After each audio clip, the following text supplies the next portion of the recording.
há alguns dias, né, desde que quando Vladimir Putin comunicou que ia fazer uma ofensiva no território da Ucrânia, diversos jornalistas brasileiros começaram a entrar em contato com ele, com o senhor Sorochuk.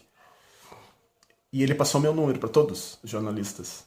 Os jornalistas passaram a enviar mensagens para mim pelo WhatsApp, perguntando onde eu estava, se estava tudo bem, se eu podia fazer entrevista para eles. E eu quero falar aqui o porquê que eu não fiz entrevista com nenhum desses jornalistas, sabe?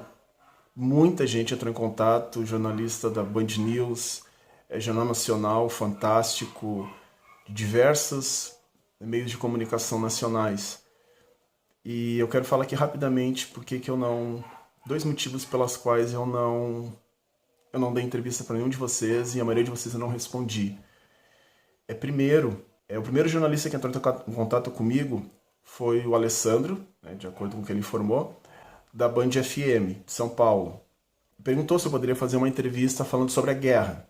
Como é que essa guerra acontecia, já que eu estava vivendo lá há bastante tempo. Eu comuniquei a ele que eu não iria falar sobre guerra, somente sobre guerra. Então eu propus para esse senhor, né, o senhor Alessandro, se reunir com a coordenação de programação para falar sobre a minha proposta, que era fazer programas, por exemplo, de 2 em 2 dias, ou todos os dias, falando, né, sobre um aspecto da cultura ucraniana e, no final do programa, uns 10 minutos no final, falar sobre um aspecto da guerra. E ele perguntou, o porquê que tu quer fazer isso e tal, porque a gente só quer falar sobre guerra. Eu falei, não quero falar sobre guerra. O primeiro motivo, por respeito aos brasileiros, porque basicamente todos os brasileiros não sabem o que é a Ucrânia, não sabem a dinâmica do leste europeu, e não tem como se basear só viajando. Só para tu conhecer um lugar, tu só vai conhecer vivendo. E tu só vai poder passar para os outros realmente algo fidedigno quando tu viveu lá. Quando tu absorveu língua, idioma, cultura, situação geopolítica. É assim. Então, se eu falar somente sobre guerra, o brasileiro vai usar o raciocínio que ele tem vivendo aqui. Então isso é um desrespeito ao brasileiro, somente a falar sobre guerra e deu. E quando tu mostra um aspecto importante da cultura do país e depois fala sobre guerra, é mais fácil do telespectador e do ouvinte concatenar essa ideia e formular uma percepção muito mais real do que somente se ele ouvisse isso. E também por respeito à Ucrânia, porque aos ucranianos, ao povo ucraniano, porque a Ucrânia ela não é guerra. Ela não é somente guerra. A Ucrânia em si ela não é guerra. Ela tem muita coisa linda, muita coisa bonita. Embora seja um povo muito sofrido. Mas é muito mais sofrido do que o brasileiro, gente. É muito mais. Eu não vou entrar em detalhes aqui porque isso aí teria que fazer vídeos falando só sobre aspectos específicos, porque é muita coisa para falar, é muita coisa para mostrar. E é um povo muito sofrido, eu tenho muito respeito por eles, porque eles têm respeito por mim, muito. Eu fiz muita coisa lá, que não tem como mostrar uns materiais aqui. E é um desrespeito aos ucranianos mostrar a Ucrânia como se fosse, né, só uma guerra. E eu tenho que mostrar a realidade ucraniana. E aí, no final, obviamente, falar sobre essa guerra, sabe? Na verdade, não é uma guerra, gente. Isso é um genocídio. É uma invasão chefiada pelo Vladimir Putin, que está matando muita gente, está causando muita infelicidade no povo que já é, de certa forma, muito infeliz, né, por viver nessas condições que eles vivem na Ucrânia, as condições internas, e por passar por mais essa agressão. Então, por esses dois motivos, por esse motivo de respeito ao brasileiro e ao ucraniano, e também por respeito a mim mesmo, eu propus a esse senhor, né, da Band News, da rádio Band News, fazer isso. Ele perguntou por quê. Eu respondi por áudios e mandei para ele. E ele respondeu, poxa, tu sabe muito sobre a Ucrânia mesmo. Isso aí eu nunca imaginei que fosse assim lá dentro. E é normal, o brasileiro não sabe como é. O brasileiro se baseia em blogs, e blogs não contam nada, né, a respeito da vida num lugar. Então, o que ele fez? Ele disse, vou conversar com o meu coordenador e vou falar contigo. Aí não respondeu.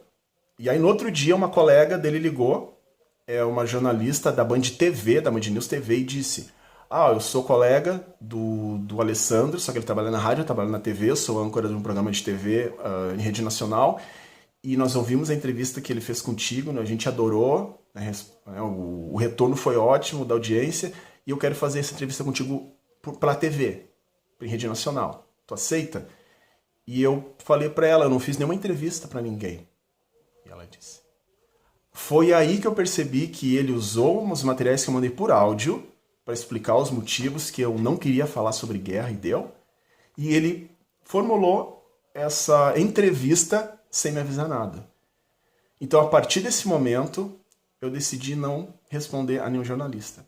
E aí começou a enxurrada de gente me procurando fazer entrevista, principalmente a partir do primeiro dia em que Vladimir Putin invadiu a Ucrânia, né, através de Kherson, através de Kharkiv.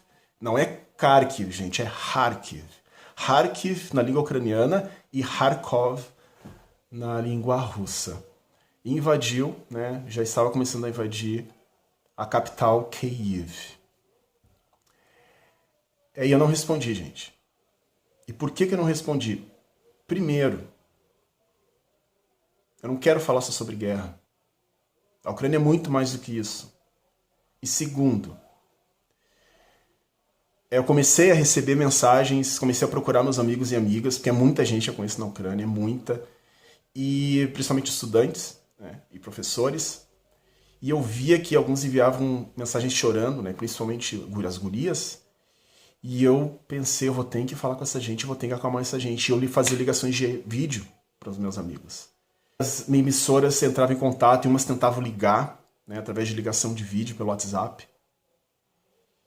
E eu penso comigo, né, é muito mais importante para mim, Kleber Rogério Alves de Mello, dar suporte para as pessoas, ajudar as pessoas que estão lá desesperadas, conversar com elas, do que dar uma entrevista para o jornalista que nunca me viu na vida e quer fazer ali, quer ter um produto para ele receber o salário dele no final do mês. Eu não tenho nada contra receber o salário no final do mês, trabalhando de maneira honesta. Porém, eu não vou contribuir para isso se eu tenho algo muito mais importante que fazer, que é ajudar as pessoas que estão lá. Então, por isso, jornalistas, né, do Jornal Nacional, né, eu não sei teu nome, que tu tentou ligar um monte de vezes quando eu estava conversando com uma menina que estava chorando aos prantos na cidade de Rivne, que ela foi trabalhar e quando ela chegou no serviço ela ouviu as 3 sirenes. Então ela voltou desesperada para casa e só chorava, só chorava. E eu liguei para ela, porque quando eu comecei a morar lá na cidade de Ternópil, ela foi uma das pessoas que saiu comigo no Parque Topilche, que é um parque tradicional da cidade, e conversou comigo, me deu suporte, eu falei do Brasil para ela, porque eles não conhecem quase nada. E então, para mim, é muito mais importante ajudar as pessoas que realmente precisam do que dar entrevista. E muitas vezes nessas edições aí, né, as entrevistas não passarem o que realmente a gente se propõe a passar. E principalmente depois desse primeiro episódio com esse funcionário, né, da Band FM que fez isso, né, que editou os meus áudios sem eu saber e fez isso que ele fez, né, que eu não posso chamar de entrevista, porque não teve o consentimento.